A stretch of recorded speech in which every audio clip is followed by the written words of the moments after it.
আমি মোহাম্মদ খুরশেদ গদ্দুয়াল, আলগীবাজার ব্যবসায়ী কমিটির সাধারণ সম্পাদক।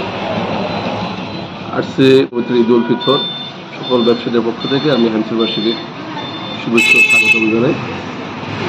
বিশেষ করে বিগত করোনার পর থেকে আমাদের বাজারের ব্যবসা না শুধু সারা বাংলাদেশের ব্যবসা একটু ঢাল ছিল, মন্দা ছিল, কিন্তু এবছর মানুষ যেমনিভাবে রমজান এবং ঈদের কেনাকাটা অত্যন্ত স্বাচ্ছন্দ্যভাবে করছে, যেটা বিগত 10-15 বছর হয়নি।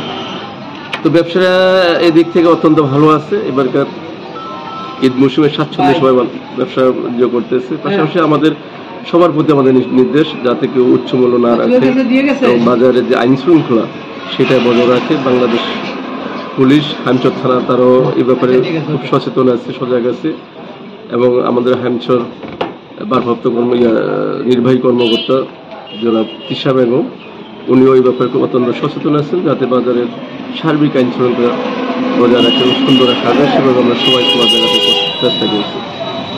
আপনারা হয়তো জানেন আমাদের হামচর বাজারটা নদী শিখিস্তি এলাকা, তারপর তিলে তিলে তিলে আজকে এই বাজারটা একটা বাণিজ্য নগরী হিসাবে গড়ে তুলছে। এই বাণিজ্য নগরী হিসেবে গড়ে তোলার পিছনে সাংবাদিক, বিভিন্ন পেশাজীবী, ব্যবসায়ী, জনসাধারণ, এলাকার সরকার সবারই সহযোগিতার মাধ্যমে আজকে আমরা এই বাণিজ্য বিতান বা বাণিজ্য কেন্দ্র গড়ে তুলছে। আমার বিশ্বাস যারা এই স্টক হোল্ডার আছেন এই বাজারের, সকল স্টক হোল্ডাররা বিগত দিনে যেভাবে সহযোগিতা করেছেন সামনের দিকেও সেভাবে সহযোগিতা করবেন। আর বিশেষ করে আইন শৃঙ্খলা, বাজার, ব্যবসা বাণিজ্য এখানে কিন্তু বিরাট একটা ভূমিকা রাখতে পারে মিডিয়া। কারণ মিডিয়ার প্রচারের মাধ্যমেই আমরা কোথায় কোথায় আমাদের অসঙ্গতি আছে, কোথায় কোথায় আমাদের ত্রুটি আছে সেগুলো তুলে ধরা যায়। আর যখন মিডিয়াগুলো তুলে ধরতে পারি তখনই সেখানে সমাধান করা যায়। প্রশাসন আগে আসে বা আমরা বাজার কমিটি আছি যারা, তত যারা যারা আগে আসলে আইন শৃঙ্খলা ভালো থাকবে তারা সবাই আগে আসতে পারে।